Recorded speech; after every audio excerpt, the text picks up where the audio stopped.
नमः। ॐ गङ्गणपतये नमः। वक्रतुण्ड महाकाय सूर्यकोटिसमप्रभा निर्विघ्नं कुरु मे देव सर्वकार्येषु सर्वदा। गजाननं भूतगणादिसेवितं कपितजम्बूफलचारुभक्षणं उमासुतं शोकविनाशकारकं नमामि विघ्नेश्वरपादपङ्कजं। प्रणम्य शिरसा देवं गौरीपुत्रं विनायकं भक्तावासं स्मरे नित्यमायुः कामार्थसिद्धये। प्रथमं वक्रतुण्डं च एकदन्तं द्वितीयं तृतीयं कृष्णपिङ्गाक्षं गजवक्त्रं चतुर्थकं लम्बोदरं पंचम च षष्ठं विकटमेव च सप्तम विघ्नराजेन्द्रं च धूम्रवर्णं तथाष्टमं नवम भालचन्द्रं च दशमं तु विनायकम् एकादशं गणपतिं द्वादशं तु गजाननं द्वादशैतानि नामानि त्रिसन्ध्यं यः पठे नरः न च विघ्नभयं तस्य सर्वसिद्धिं करं परं। विद्यार्थी लभते विद्यां धनार्थी लभते धनं पुत्रार्थी लभते पुत्रान् मोक्षार्थी लभते गतिं।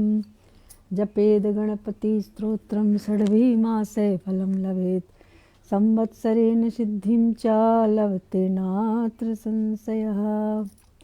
अष्टाभयो ब्राह्मणे भयश्च लिखित्वा यः समर्पयेत् तस्य विद्या भवेत् सर्वां गणेशस्य प्रसादतः। ॐ श्री गणेशाय नमः। ॐ गणपतये नमः। जय गणेश जी, जय महासरस्वती माता की जय। ओम या कुंदेन्दु तुषारहार धवला या शुभ्रवस्त्रावृता या वीणावरदण्डमण्डितकरा या श्वेतपद्मासना या ब्रह्माच्युत शंकर प्रभृतिभिः दैवैः सदा वन्दिता सा मां पातु सरस्वती भगवती निशेषजाड्यापहा। माँ सरस्वती माँ भगवती भवानी जी की जय।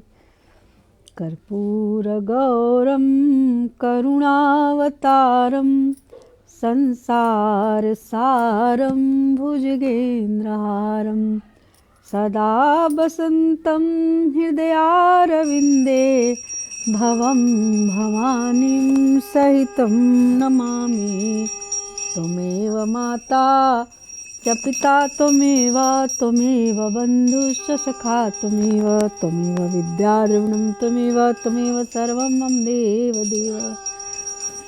लोकाभिरामं रणरङ्गधीरं राजीवनेत्रं रघुवंशनाथं कारुण्यरूपं करुणाकरं तं श्रीरामचन्द्रं शरणं प्रपद्ये।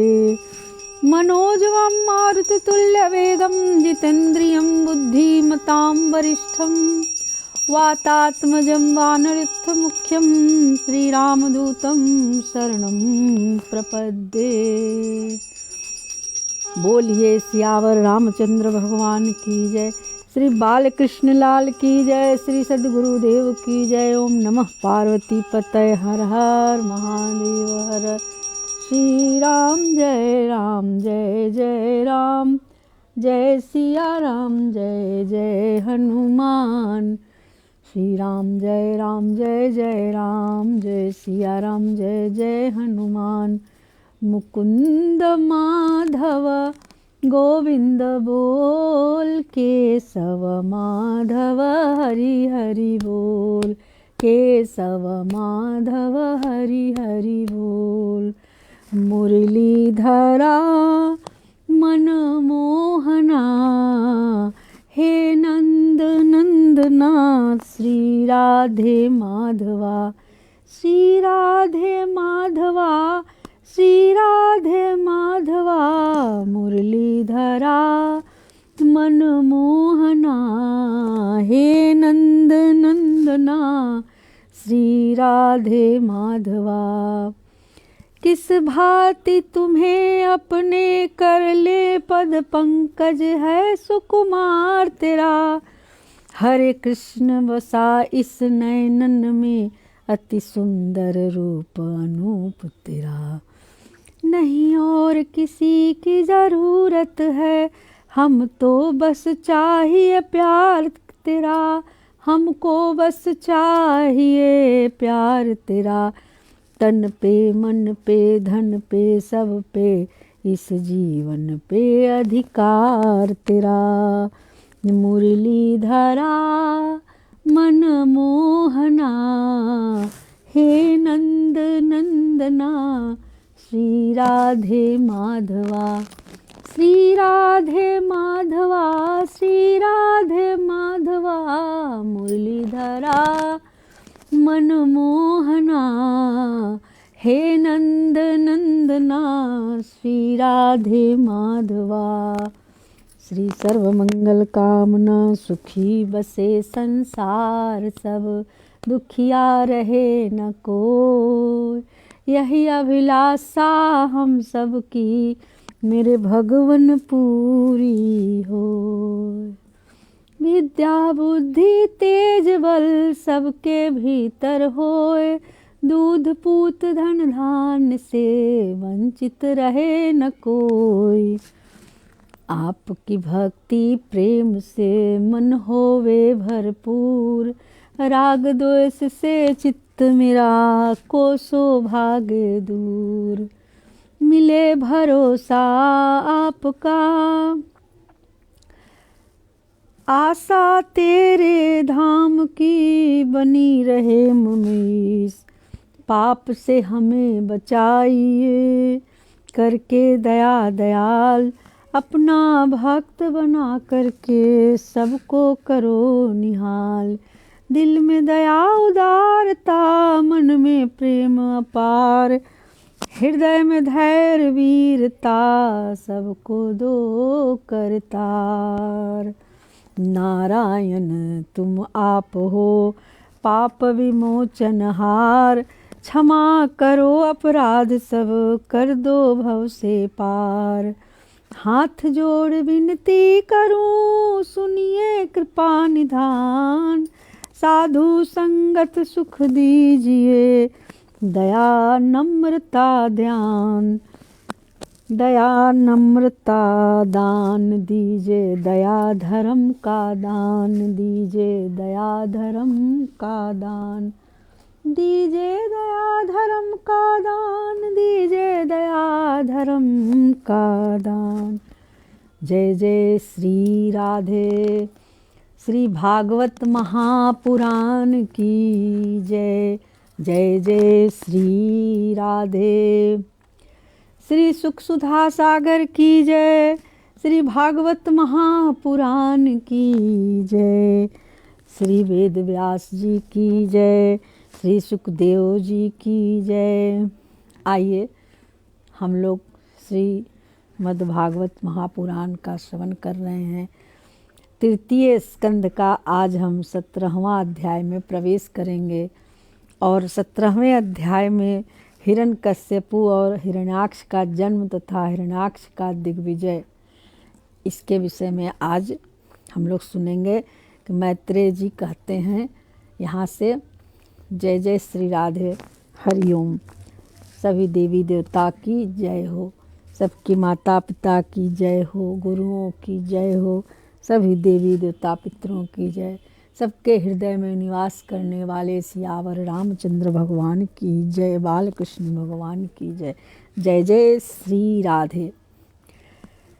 श्री मैत्रेय जी ने कहा, विदुर जी, ब्रह्मा जी के कहने से अंधकार का कारण जानकर देवताओं की शंका निवृत्त हो गई और फिर वे सब स्वर्ग लोक को लौट गए।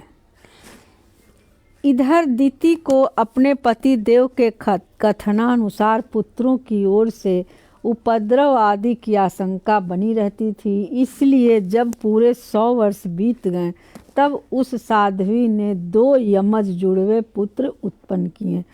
उनके जन्म लेते समय स्वर्ग, पृथ्वी और अंतरिक्ष में अनेकों उत्पात होने लगे, जिनसे लोग अत्यंत भयभीत हो गए। जहाँ तहाँ पृथ्वी और पर्वत कांपने लगी, सब दिशाओं में दाह होने लगे, जगह जगह उल्कापात होने लगा, बिजलियां गिरने लगी और आकाश में अनिष्ट सूचक धूमकेतु, पुच्छल तारे दिखाई देने लगे। बार बार साय की आवाज़ करती और बड़ी बड़ी वृक्षों को उखाड़ती हुई बड़ी विकट और असह वायु चलने लगी। उस समय आंधी उसकी सेना और उड़ती हुई धूल ध्वजा के समान जान पड़ती थी।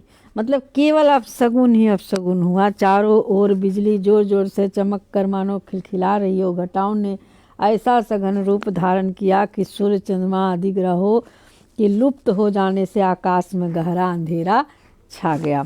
उस समय कहीं कुछ भी दिखाई न देता था। समुद्र दुखी मनुष्य की भांति कोलाहल करने लगा, उसमें ऊंची ऊंची तरंगे उठने लगीं और उसके भीतर रहने वाले जीवों में बड़ी हलचल मच गई। नदियाँ तथा अन्य जलाशयों में भी बड़ी खलबली मच गई और उनके कमल सूख गए। सूर्य और चंद्रमा बार बार ग्रस्त जाने लगे तथा उनके चारों ओर अमंगल सूचक मंडल बैठ गए। बिना बादलों के ही गरजने का शब्द होने लगा तथा गुफाओं में रथ की घरघराहट सा शब्द निकलने लगा।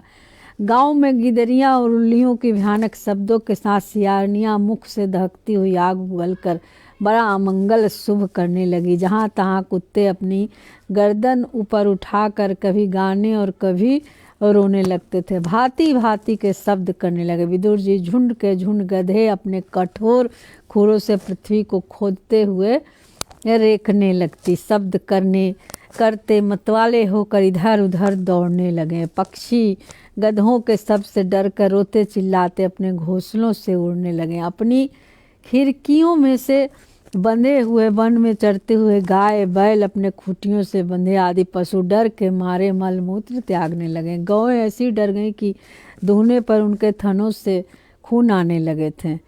इस तरह से केवल अपशगुन ही अपशगुन होने लगा। देव मूर्तियों की आंखों से आंसू बहने लगे। आंधी के बिना भी वृक्ष उखड़ उखड़ कर गिरने लगे। शनि, राहु आदि क्रूर ग्रह प्रबल होकर चंद्र, बृहस्पति आदि सौम्य ग्रहों तथा बहुत से नक्षत्रों को लांघ कर वक्र गति से चलने लगी तथा आपस में युद्ध करने लगे। ऐसे ही अनेकों भयंकर उत्पात होकर सनकादिकों के सिवा और सब जीव भय के भयभीत हो गए तथा उन उत्पातों का मर्म न जानने के कारण उनके यहाँ यही समझा जाने लगा कि संसार का प्रलय होने वाला है। कोई भी ऐसा ही कहीं भी होगा तो लोग तो सोचेंगे, क्योंकि वो दोनों असुर रूप आने वाले थे। दोनों आदि दैत्य जन्म के अनंतर शीघ्र ही अपने फौलाद के समान कठोर शरीरों से बढ़कर महान पर्वत के सदृश से हो गए तथा उनका पूर्व पराक्रम भी प्रकट हो गया। वो तो श्राप के कारण जय विजय ही थे, तो वे इतने ऊंचे थे कि उनकी स्वर्णमय मुटकों का अग्रभाग स्वर्ग को स्पर्श करता था और उनके विशाल शरीरों से सारी दिशाएं आच्छादित हो जाती थी। उनकी भुजाओं से सोने के बाजूबंद चमचमा रहे थे। पृथ्वी पर जो एक एक कदम रखते थे तो उससे भूकंप होने लगता था और जब वे खड़े होते थे तब उनकी जगमगाती हुई चमकीले करधनी से सुशोभित कमल अपने प्रकाश के सूर्य को भी मात करती थी। वे दोनों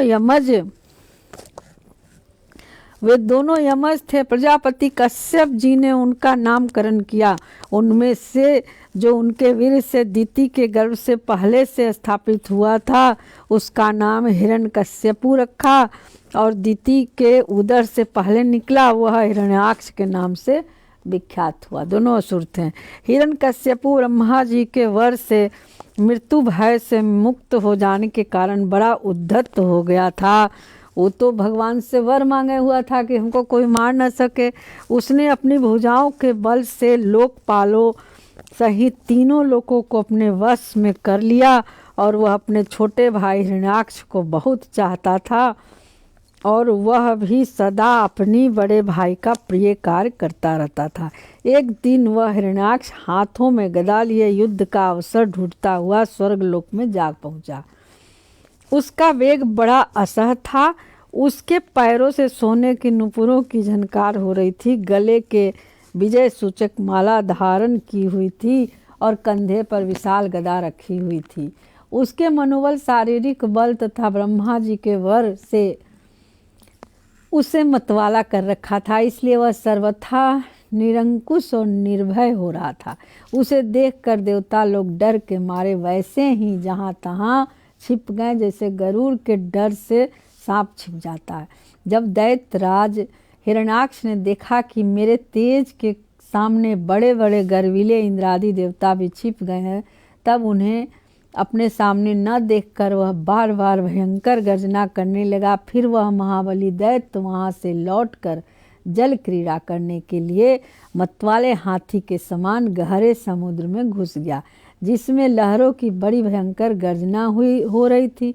जो ही उसने समुद्र में पैर रखा कि डर के मारे वरुण के सैनिक जलचर जीव हकबका गए और किसी प्रकार की छेड़छाड़ न करने पर भी वे उसके धाक से घबराकर बहुत दूर भाग गए। महाबली हिरण्याक्ष अनेकों वर्षों तक समुद्र में घूमता रहा और अपने सामने किसी प्रतिपक्षी को न पाकर बार बार वायु वेग से उठी हुई उसकी प्रचंड तरंगों पर ही अपनी लोहमयी गदा को आजमाता रहा। इस प्रकार घूमते घूमते वह वरुण की राजधानी विभावरीपुरी में जा पहुंचा। वहां पाताल लोक के स्वामी जलचरों के अधिपति वरुण जी को देखकर उसने उनकी हंसी उड़ाते हुए नीच मनुष्यों की भांति प्रणाम किया और कुछ मुस्कुराते हुए व्यंग से कहा, महाराज मुझे युद्ध की भिक्षा दीजिए। प्रभु, आप तो लोकपालक राजा और बड़े कीर्तिशाली हैं। जो लोग अपने को बांका वीर समझते थे, उनके वीर मद को भी आप चूर्ण कर चुके हैं और पहले एक बार आपने संसार के समस्त दैत्य दानवों को जीतकर राजसूय यज्ञ भी किया था। उस मंदोत्मत शत्रु के इस प्रकार बहुत उपहास करने से भगवान वरुण को क्रोध तो बहुत आया, किंतु अपनी बुद्धि बल से वे उसे पी गए और बदले में उसे कहने लगे, भाई हमें तो अब युद्ध विद्या इत्यादि का कोई चाव नहीं रह गया। भगवान पुराण पुरुष के सिवा हमें और कोई ऐसी दिखता भी नहीं जो तुम जैसे रणकुशल वीर को युद्ध में संतुष्ट कर सके। दैत्यराज, तुम उन्हीं के पास जाओ, वे ही तुम्हारी कामना पूरी करेंगे। तुम जैसे वीर उन्हीं का गुणगान किया करते हैं, वे बड़े वीर हैं। उनके पास पहुँचते हैं तुम्हारी सारी सेखी पूरी हो जाएगी और तुम कुत्तों से घिर कर वीर सैया पर शयन करोगे। वे तुम जैसे दुष्टों को मारने और सत्पुरुषों पर कृपा करने के लिए अनेक प्रकार के रूप धारण किया करते हैं। ये वरुण देव उसको कहते हैं। इस तरह से 17वां अध्याय जो है वो उसके लिए पूरा हुआ। अच्छा हुआ उसको 12 रूप लेके भगवान ख़त्म किए हैं। तब उसके बाद इसमें हिरण्याक्ष के साथ साथ वराह भगवान का भी युद्ध हुआ है। इसीलिए वराह भगवान जन्म लेते हैं और उससे उसको मारते हैं, हिरण्यकश्यप को, हिरण्याक्ष को। इसी तरह से हिरण्याक्ष के साथ वराह भगवान का युद्ध। और मैत्रेय जी ने कहा, ये 18वें अध्याय में है, वो हम लोगों ने 17वें अध्याय में सुना था कि तात वरुण जी की यह बात सुनकर वो मंदोमत दैत्य बड़ा प्रसन्न हुआ। उसने उनके इस कथन पर कि तू अनेक हाथ से मारा जाएगा कुछ भी ध्यान नहीं दिया और चट नारद जी से श्रीहरि का पता लगाकर रसातल में पहुंच गया। वहाँ उसको तो ये नहीं था, उसको तो जब आदमी को क्या होता है, ज़्यादा वो बनने लगते हैं लोग तो उनको राक्षसों के अंदर क्या है, उसको तो लड़ना चाहिए, उसको अपना दिखाना था। तो विश्व विजय महावाराह भगवान को अपनी दाढ़ों की नोक पर पृथ्वी को ऊपर की ओर ले जाते हुए देखा।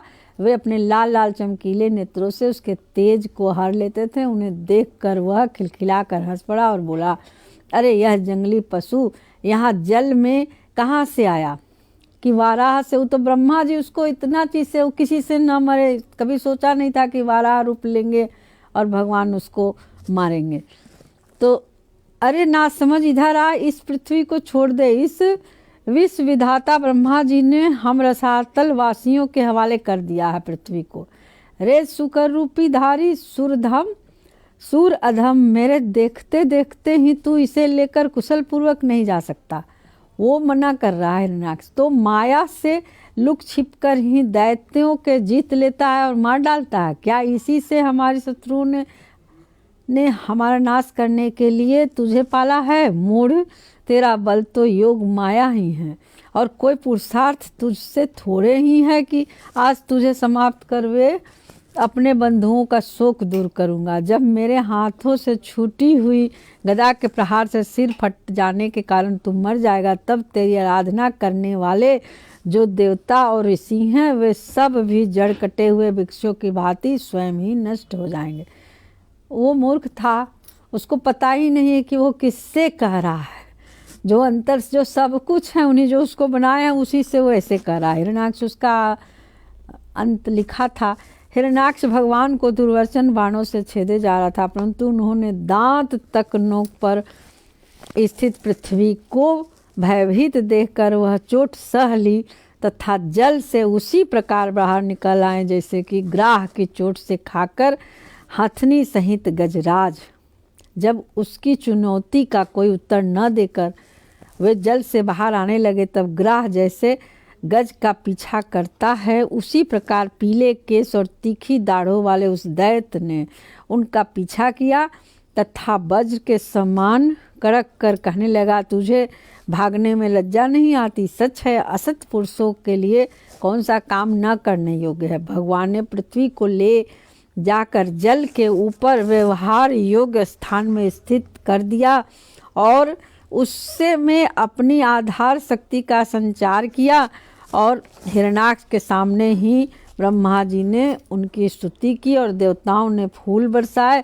तब श्री हरि ने बड़ी भारी गदा लेकर अपने पीछे आ रहे हिरण्याक्ष से, जो सोने के आभूषण और अद्भुत कवच धारण किए था तथा अनेक कटु वाक्यों से उन्हें निरंतर मर्माहत कर रहा था, अत्यंत क्रोधपूर्वक हंसते हुए कहा। श्री भगवान ने कहा, अरे सचमुच ही हम जंगली जीव हैं जो तुम जैसे ग्राह सिंहों कुत्तों को ढूंढते रहते हैं। वीर दुष्ट पुरुष तुझ जैसे मृत्यु पास में बंधे हुए अभागे जीवों की आत्मशीलता पर ध्यान नहीं देते। हाँ, हम रसातल वासियों की धरोहर चुराकर और लज्जा छोड़कर तेरी गदा से भय होकर यहाँ भाग आए हैं। हम में ऐसी सामर्थ्य ही कहाँ है कि तेरे जैसे आदित्य वीर के सामने युद्ध में ठहर सके। फिर भी हम जैसे तैसे तेरे सामने खड़े हैं। तुझे जैसे बलवान से वैर बांधकर हम जा भी कहाँ सकते हैं। तू पैदल वीरों की सरदार है, इसलिए अब निसंग होकर उधेर मुंह छोड़कर हमारा अनिष्ट करने का प्रयत्न कर और हमें मारकर अपने भाई बंधुओं के आंसू पोंछ। अब इसमें देर न कर। जो अपनी प्रतिज्ञा का पालन नहीं करता वह असभ्य है, भले आदमियों में बैठने लायक नहीं है। ये सब भगवान कह रहे हैं उसको, हिरण्याक्ष को। मैत्रेय जी कहते हैं कि विदुर जी, जब भगवान ने रोष से उस दैत्य का इस प्रकार खूब उपहास और तिरस्कार किया, तब वह पकड़ कर खिलाए जाते हुए सर्प के समान क्रोध से तिलमिला उठा और वह खींच कर लंबी लंबी सांसें लेने लगा।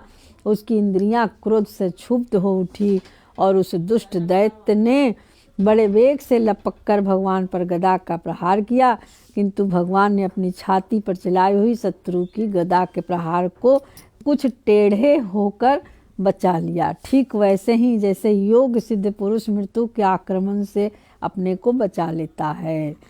फिर जब वह क्रोध से होठ चबाता हुआ अपनी गदा लेकर बार बार घुमाने लगा, तब श्री हरि ने कुपित होकर बड़े वेग से उसकी ओर झपटे और सौम्य स्वभाव विदुर जी, तब प्रभु ने शत्रु की दाईं भौं पर गदा की चोट की, किंतु गदा युद्ध में कुशल हिरण्याक्ष ने उसे बीच में ही अपनी गदा पर ले लिया। इस प्रकार श्री हरि और हिरण्याक्ष एक दूसरे को जीतने की इच्छा से अत्यंत क्रुद्ध होकर आपस में अपनी गदाओं से प्रहार करने लगे। उस समय उन दोनों में ही जीतने की होड़ लग गई। दोनों ही अंग गदाओं की चोटों से घायल हो गए। दोनों के अपने अंगों के घाव से बहने वाले रुधिर का गंध से दोनों का ही क्रोध बढ़ रहा था और वे दोनों ही तरह तरह के पैतरे बदल रहे थे। इस प्रकार गौ के समान आपस में लड़ने वाले दो सांडों के समान उन दोनों में एक दूसरे को जीतने की इच्छा से बड़ा भयंकर युद्ध हुआ। विदुर जी,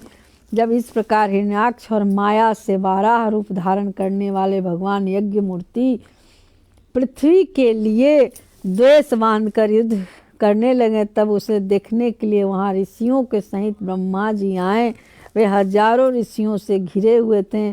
जब उन्होंने देखा कि वह दैत्य बड़ा सूरवीर है, उसमें भय का नाम भी नहीं है, वह मुकाबला करने में भी समर्थ है और उसके पराक्रम को चूर्ण करना बड़ा कठिन काम है, तब वे भगवान आदि शुक्र रूप नारायण से इस प्रकार कहने लगे। ब्रह्मा जी ने कहा कि देव, मुझसे वर पाकर यह दुष्ट दैत्य बड़ा प्रबल हो गया है।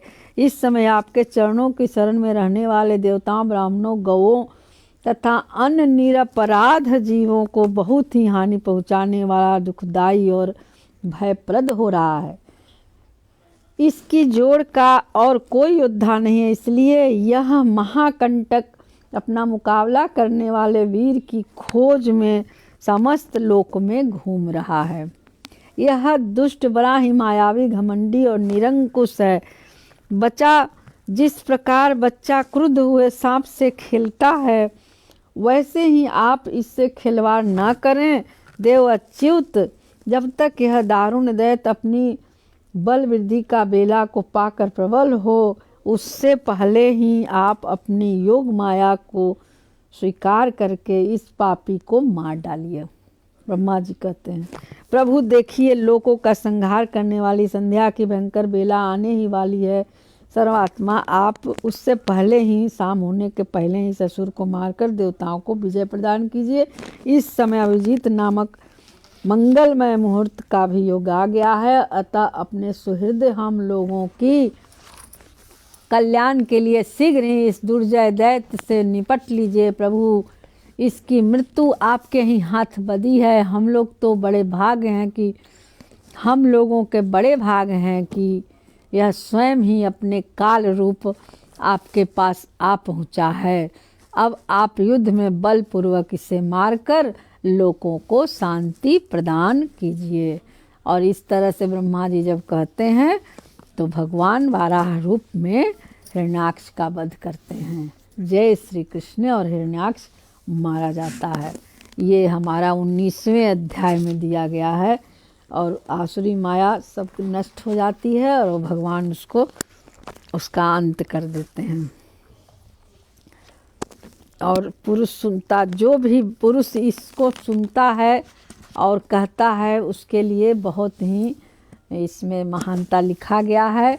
विदुर जी और मैत्रेय जी कहते हैं, विदुर जी, ब्रह्मा जी के यह कपट रहित अमृत वचन सुनकर भगवान ने उनके भोलेपन पर मुस्कुराकर प्रेम पूर्ण कटाक्ष के द्वारा उनकी प्रार्थना स्वीकार की और उन्होंने उस दुष्ट को खत्म किया। और इसके विषय में है कि ये श्री हरि की हिरण्याक्ष वध नामक परम अद्भुत लीलाओं को पुरुष जो सुनता, गाता अथवा अनुमोदन करता है, वह ब्रह्म हत्या जैसे घोर पाप से भी सहज में ही छूट जाता है। यह चरित्र अत्यंत पुण्यप्रद, परम पवित्र, धन और यश की प्राप्ति कराने वाला है, आयुवर्धक और कामनाओं की पूर्ति करने वाला तथा युद्ध में प्राण और इंद्रियों को शक्ति बढ़ाने वाला। जो लोग इसे सुनते हैं उन्हें अंत में श्री भगवान का आश्रय प्राप्त होता है। इस तरह से ये 18वां अध्याय भी विश्राम होता है। और हम लोग कल 19वां अध्याय विश्राम होता, 20वां अध्याय का कल हम लोग श्रवण करेंगे। आइए हम लोग थोड़ी देर भगवान का नाम जपें। श्री कृष्ण गोविंद हरे मुरारे, हे नाथ नारायण वासुदेव, पितमात स्वामी सखा हमारे, हे नाथ नारायण वासुदेव। जय जय श्री राधे।